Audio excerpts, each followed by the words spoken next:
السلام علیکم ورحمۃ اللہ۔ آپ کا سوال ہے، ایک مکھی کی وجہ سے ایک شخص جہنم میں چلا گیا۔ جی ہاں، ایک مکھی کی وجہ سے ایک شخص جہنم میں چلا گیا۔ داخل رجل الجنت فی ذباب، داخل رجل الجنت فی ذباب وداخل النار رجل فی ذباب۔ ایک بندہ مکھی کی وجہ سے جنت میں چلا گیا، جنت میں، اور ایک بندہ مکھی کی وجہ سے جہنم میں چلا گیا۔ یعنی ایک بندہ مکھی کی وجہ سے سورگ میں گیا اور ایک بندہ مکھی ہی کی وجہ سے نرگ میں گیا۔ تو یہ واقعہ کچھ یوں ہے، مر رجلان علی قوم لہم صنم لا یجوزہ احد حتی یقرب لہ شیئا۔ دو بندے ایک قوم پر سے گزرے، ان بستی والوں قوم والوں کا ایک بت تھا، اور ان بستی والوں قوم والوں کا یہ اصول تھا کہ جو بھی یہاں سے گزرے گا ہمارے بت پر، صنم پر کوئی نہ کوئی چیز قربان کرے گا۔ تو جب یہ بندے وہاں سے گزرے تو بستی والوں نے، قوم والوں نے ان میں سے ایک سے کہا، قرب، ہمارے بت پر، ہمارے صنم پر کوئی چڑھاوا چڑھا۔ وہ کہنے لگا، لیس عندی شیء، میرے پاس تو چڑھاوا چڑھانے جوگی جتنی کوئی چیز نہیں ہے۔ لوگوں نے کہا، قرب ولو ذبابا، ہمارے بت پر چڑھاوا چڑھا، یعنی یہ چڑھانا ہوگا، اس بنا ہم یہاں سے نہیں جانے دیتے، اور اگر تیرے پاس کچھ نہیں ہے تو پھر ایک مکھی ہی کا چڑھاوا چڑھا دے۔ فَقَرَّبَ ذُبَابًا فَخَلُّوا سَبِيلَهُ، اس بندے نے مکھی لی اور بت کے نام، بت پر چڑھاوا چڑھا دی۔ بستی والوں نے اس کا راستہ چھوڑ دیا، یعنی اس کو جانے دیا۔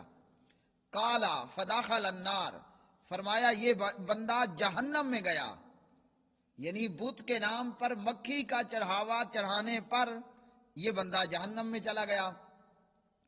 وَقَالُوا لِلْآخَرِ، اور ان بستی قوم والوں نے دوسرے بندے سے کہا، قرب ولو ذبابا، تو بھی بت کے نام پر مکھی چڑھا، یعنی اگر اور کچھ نہیں ہے۔ یہ شخص کہنے لگا، یہ اہل حدیث تھا ماشاءاللہ، صحیح العقیدہ، اہل توحید تھا۔ جب اسے یہ کہا گیا کہ ہمارے بت کے نام پر مکھی کا چڑھاوا چڑھا، یہ صحیح الایمان، مضبوط الایمان کہنے لگا، ما کنت لأقرب لأحد شیئا دون اللہ عز وجل، میں تو اللہ کے ماں سوا کے لیے مکھی تک کوئی چیز بھی چڑھاوا نہیں چڑھاؤں گا۔ غیر اللہ کے نام پر، غیر اللہ کے لیے کوئی چیز بھی میں چڑھاوا نہیں چڑھانے والا، قربان نہیں کرنے والا۔ فَضَرَبُوا عُنُقَهُ، ان لوگوں نے اس شخص کی گردن اڑا دی، اس کو قتل کر دیا۔ فرمایا فَدَخَلَ الْجَنَّةَ، یہ بندہ جنت میں داخل ہو گیا۔ مسند امام احمد ابن حنبل۔ امام البانی رحمہ اللہ نے اس روایت کو موقوفاً صحیح کہا ہے، موقوفاً اس روایت کو صحیح کہا، یعنی کہ یہ حضرت سلمان رضی اللہ تعالی عنہ کا قول ہے، نبی علیہ السلام کا فرمان مرفوع نہیں ہے۔ تو اس صحیح موقوفاً روایت سے یہ معلوم ہوا کہ ایک مکھی ہے، ایک بت ہے۔ اب ایک بندہ جہنم میں چلا گیا اور ایک بندہ جنت میں چلا گیا۔ جس نے بت کے نام پر مکھی کا چڑھاوا چڑھا دیا، صنم پر، بت پر مکھی کا چڑھاوا چڑھا دیا، وہ شخص گیا جہنم میں۔ اور دوسرا بندہ جس نے غیر اللہ کے لیے کچھ بھی چڑھاوا چڑھانا، اس نے اس چیز سے انکار کیا، تو یہ شخص، اس کی گردن مار دی گئی، اس کو قتل کر دیا گیا، اور یہ بندہ جنت میں داخل ہو گیا۔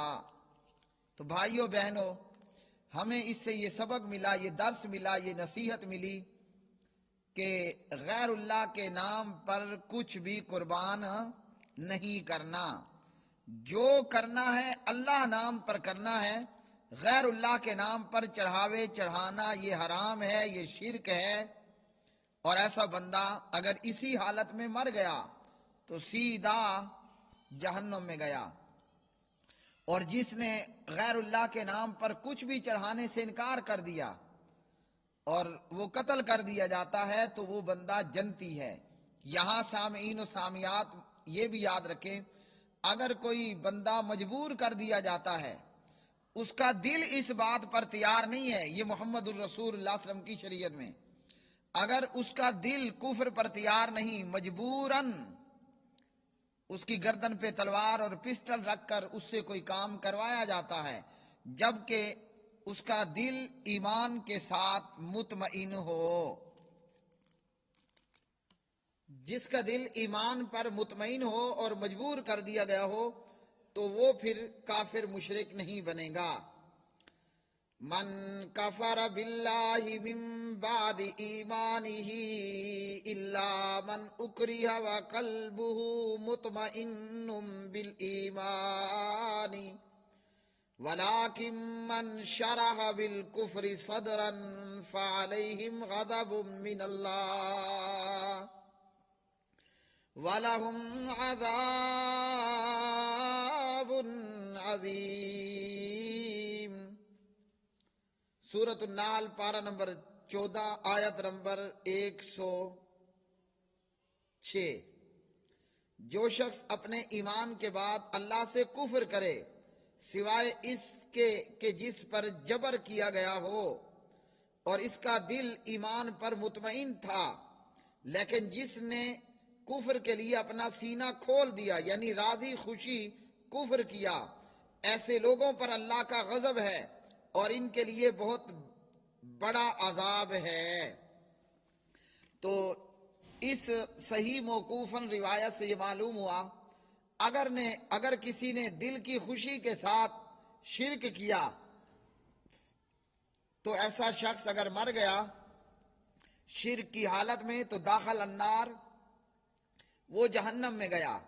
اور اگر کوئی اکریہا مجبور کر دیا جاتا ہے، تلوار رکھ دی گردن پر، کن پٹی پر پسٹل رکھ دیا اور اس سے کوئی کام کرایا جاتا ہے جبکہ اس کا دل مطمئن بالایمان، اس کا دل ایمان پر مطمئن تھا، پھر اس کے لیے کوئی مشکل نہیں ہے۔